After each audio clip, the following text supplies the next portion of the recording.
Aku udah pulang. Ibu di mana? Dewi, sudah pulang, Nak?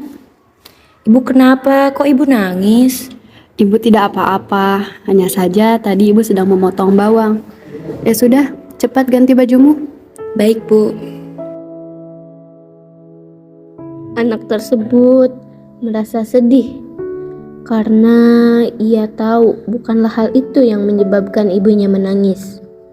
Ditambah lebam merah yang ada di pipi ibunya terlihat sangat jelas. Ia begitu geram pada ayahnya karena ia tahu bahwa ayahnya lah yang melakukan itu pada ibunya.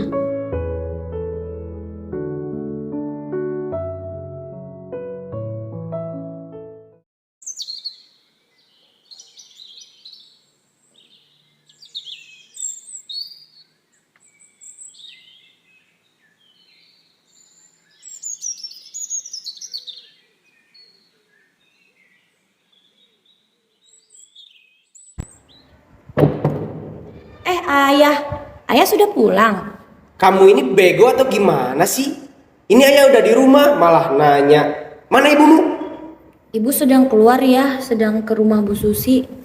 Itu ya, Ibu. Kamu ini suami pulang bukannya ada di rumah malah keluyuran. Dari mana kamu, ha? Aku dari rumah Bu Susi ya, sudah mengembalikan mangkuk bekas kemarin. Alasan.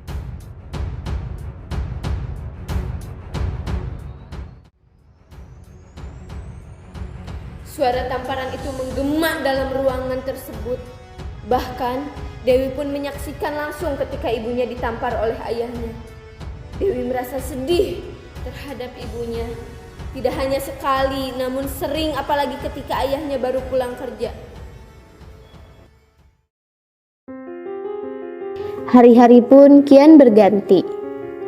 Dewi yang mulai tumbuh ke masa remaja mulai mencari jati dirinya.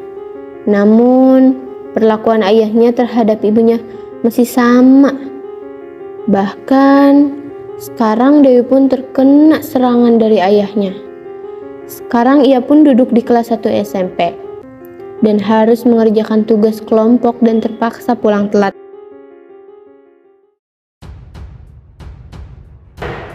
Assalamualaikum. Nih anak baru pulang jam segini. Kemana aja kamu? Kerja kelompok ya. Mulai bohong kamu sama ayah. Jujur, dari mana kamu? Bener ya, Dewi habis kerja kelompok. Masih gak mau ngaku kamu, ha? Ayahnya pun langsung mengambil gagang sapu yang ada di pojok ruangan dan langsung memukul tangan Dewi sampai kesakitan dan tangannya pun merah.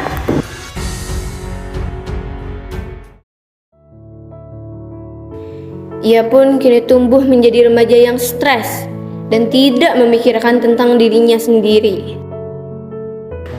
Kamu kenapa, Dew? Aku bingung, Riz. Aku stres. Perlakuan ayah ke ibu aku selalu kasar. Bahkan aku pun selalu kena imbasnya. Akhir-akhir ini dia juga selalu pulang malam. Bahkan sampai gak pulang. Yang sabar ya, Dew. Aku juga bingung harus bantu apa.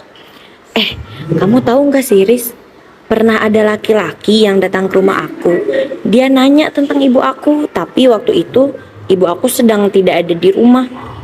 Pas aku tanya siapa, dia malah langsung pergi. Tapi dia gak sekali datang ke rumahnya. Menurut kamu, dia siapa ya, Riz? Wah, aku tidak tahu. Coba deh kamu selidiki dia itu siapa. Pada saat dia datang ke rumah lagi, coba kamu buntuti dia secara diam-diam. Oh iya, sepertinya aku harus melakukan itu. Beberapa hari pun berlalu. Dewi menunggu laki-laki tersebut, dan betul saja laki-laki tersebut pun datang dan mencari ibunya.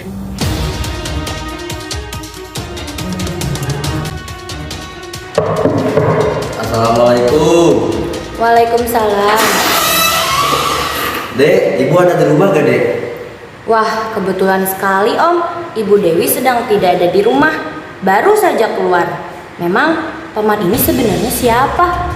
Oh, gitu ya. Ya udah, Om langsung pergi aja ya. Terima kasih. Pria itu langsung pergi, dan Dewi langsung membuntutinya dari belakang secara diam-diam. Namun, ketika ia sampai di depan gang rumahnya, ia mendapati ibunya sedang berboncengan bersama pria tadi. Ia terus membuntuti ibunya dan pria tersebut. Bahkan, Dewi pun sampai memesan Gojek untuk membuntuti ibunya. Kecurigaan Dewi pun semakin besar ketika mereka berhenti di sebuah rumah yang tampak biasa saja, namun cukup besar. Dan mereka pun langsung masuk ke rumah tersebut. Hei, apa-apaan ini? Kamu yang apa-apaan? Jadi selama ini Apa? Apa yang kamu duga? aku sudah menduga, Mas, bahwa selama ini kamu selingkuh dengan wanita itu. Itu hanya rekan kerjaku. Jangan sembarangan kalau bicara. Hei, apakah ini perlakuan kamu terhadap istri kamu selama ini, ha? Hei, siapa kamu? Ikut campur urusan keluargaku. Dewi mendengar suara keributan di rumah tersebut, dan ia mencoba untuk masuk ke dalam rumah tersebut secara diam-diam. Dan betapa terkejutnya ia yang mendapati ayahnya yang sedang menggandeng wanita yang tampak ketakutan. Dan ia mendapati ibunya yang sedang marah kepada ayahnya, serta paman yang tadi yang mencoba merelai aksi marah-marah tersebut. Aku tidak mau tahu. Hari ini juga aku minta cerai. Hei, apa katamu? Kamu gak bisa nuduh aku sembarangan. Dia hanya teman kantorku. Teman kantor kamu bilang?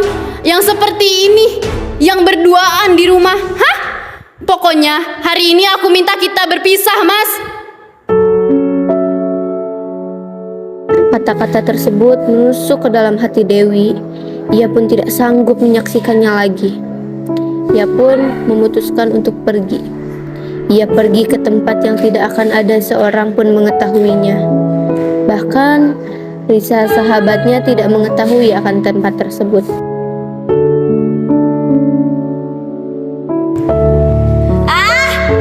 Kenapa ini harus terjadi? Hari-hari telah berlalu. Kini orang tuanya pun resmi bercerai dan Dewi ikut tinggal bersama ibunya. Namun, sikap Dewi tidak seperti dulu. Ia menjadi lebih pendiam dan lebih kasar dari biasanya.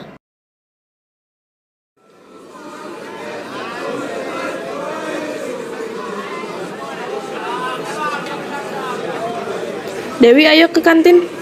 Kamu saja sendiri, aku tidak ingin. Kamu kenapa? Tidak, aku tidak apa-apa. Tapi kok kayaknya ada sesuatu. Aku bilang tidak ada apa-apa ya berarti tidak ada apa-apa. Kamu gak dengar? Apa nggak punya telinga? Oh ya udah deh.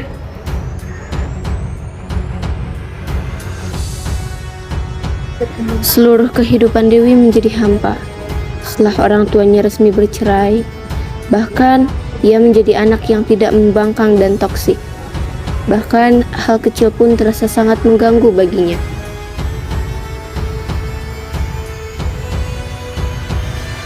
Ih, lihat-lihat dong kalau jalan tuh pakai mata. Apaan sih ini? Nasi goreng kok gak enak banget. Bu, kalau misalnya gak niat jualan, gak usah jualan deh. Kebiasaan baru Dewi pun membuat banyak cibiran dan kritikan dari orang lain. Bahkan, Risa yang dulunya adalah sahabat karib Dewi, sekarang menjauh akibat semua perbuatan yang dilakukan Dewi. Hingga guru BK pun mendengar kabar tentang remaja tersebut dan memanggilnya ke ruang BK.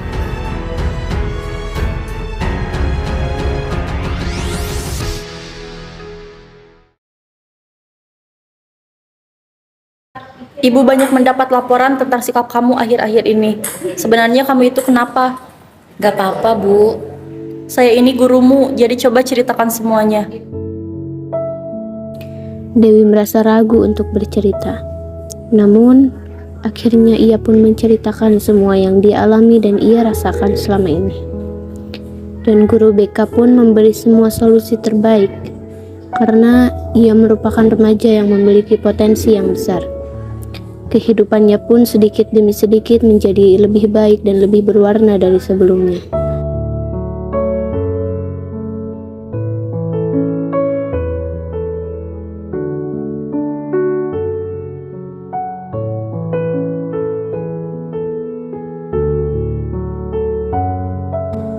Inilah kisah seorang anak yang tidak tumbuh dengan baik karena banyak beban pikiran yang ditanggungnya.